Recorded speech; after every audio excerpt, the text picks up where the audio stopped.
അപ്പോൾ നമ്മൾ ഇന്നത്തെ special Malabari special chicken curry and നെയ്ച്ചോറാണ്. അപ്പോൾ അതിലേക്ക് ആവശ്യമായ ചിക്കൻ നല്ല രീതിയിലൊന്ന് കഴുകി മാറ്റി വെക്കാം. പിന്നെ ഒരു ബ്ലെൻഡർ എടുത്ത് അതിലേക്ക് ഒരു 3 ഉള്ളി, ഒരു 4 പച്ചമുളക്, കുറച്ച് ഇഞ്ചി വെളുത്തുള്ളി. പച്ചമുളക് എരിവിനനുസരിച്ച് കൂട്ടും കുറക്കും ചെയ്യാം. ഇഞ്ചി വെളുത്തുള്ളി നിങ്ങൾക്ക് വേണമെങ്കിൽ പേസ്റ്റ് ഉപയോഗിക്കാം. ഞാനിവിടെ ഫുള്ളായിട്ടാണ് ഉപയോഗിക്കുന്നത്. ദെൻ മല്ലിച്ചപ്പ്, കറിവേപ്പില ഇതൊക്കെ ആ ബ്ലെൻഡറിലിട്ട് നല്ല രീതിയിൽ ചെറിയ കഷ്ണങ്ങളാക്കി മുറിച്ചെടുക്കാം.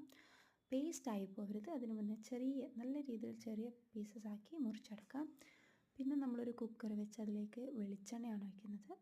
പിന്നെ നമ്മൾ മാറ്റി വെച്ച ഇൻഗ്രീഡിയൻസ് അതിലിട്ട് ഒന്ന് സോട്ടായി വരുമൊന്നും വേണ്ട. അതിന് മുന്നേ തന്നെ നമുക്ക് അതിലേക്ക് ആവശ്യമായ മസാലാസ് ചേർക്കാം. ആദ്യം കുറച്ച് മഞ്ഞൾപ്പൊടി, പിന്നെ മെയിൻ മസാലയായിട്ടുള്ള ചിക്കൻ മസാലപ്പൊടി, അത് കുറച്ച് കൂടുതൽ ആവശ്യമാണ്. അപ്പോൾ അതിട്ട് കൊടുക്കാം. പിന്നെ ഒരു ടീസ്പൂൺ ചില്ലി പൗഡർ, അത് കാശ്മീരി ചില്ലി വേണമെങ്കിൽ അതിടാം. ഞാനിവിടെ സാധാ ചില്ലി പൗഡറാണ് ഇടുന്നത്. പിന്നെ ഒരു 2 ടീസ്പൂൺ മല്ലിപ്പൊടി. ഇതൊക്കെ ഒന്നിട്ട് ഇതിനൊന്ന് നല്ല രീതിയിലൊന്ന് മിക്സ് ചെയ്ത് സോട്ട് ചെയ്തെടുക്കാം. നല്ലോണം ഒന്ന് സോട്ട് ചെയ്ത് വരുന്നത് നമുക്ക് വെയിറ്റ് ചെയ്യാം.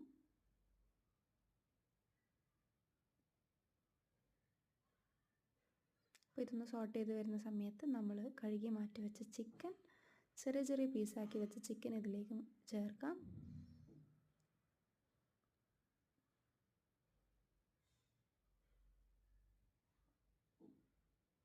ചിക്കൻ ചേർത്ത് ഇതിനെ നല്ല രീതിയിലൊന്ന് മിക്സ് ചെയ്തെടുക്കണം. ചിക്കനിലേക്ക് ആ മസാല ഒന്ന് ബ്ലെൻഡ് ചെയ്ത് വരുന്നവരെ അതിനെ ഒന്ന് മിക്സ് ചെയ്തെടുക്കാം.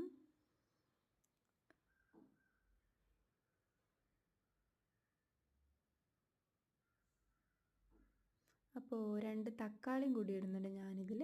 അപ്പോൾ 2 തക്കാളിയും കുറച്ച് വെള്ളവും കൂടി ഒഴിച്ച്, ചിക്കൻ്റെ ലെവലിലേക്ക് കുറച്ച് വെള്ളം കൂടി, ചിക്കനാണല്ലോ ഓൾറെഡി വെള്ളം വരും, സോ കുറച്ച് വെള്ളം കൂടി ഒഴിച്ച്, പിന്നെ കുറച്ച് പെപ്പർ പൗഡർ, അതാണ് കറീൻ്റെ ടേസ്റ്റ്. അപ്പോൾ കുറച്ച് പെപ്പർ പൗഡറും കൂടി ഇട്ട് നമ്മൾ കുക്കർ ഒന്ന് മൂടി വെക്കാം. 2 വിസിൽ വരുന്നവരെ നമുക്കൊന്ന് കാക്കാം. സോ നമ്മൾ നെയ്ച്ചോറും ചിക്കൻ കറിയുടെ റെഡി ആയിട്ടുണ്ട്. സോ എല്ലാവരും ട്രൈ ചെയ്ത് നോക്കിയിട്ട് ഫീഡ്ബാക്ക് അറിയിക്കാം.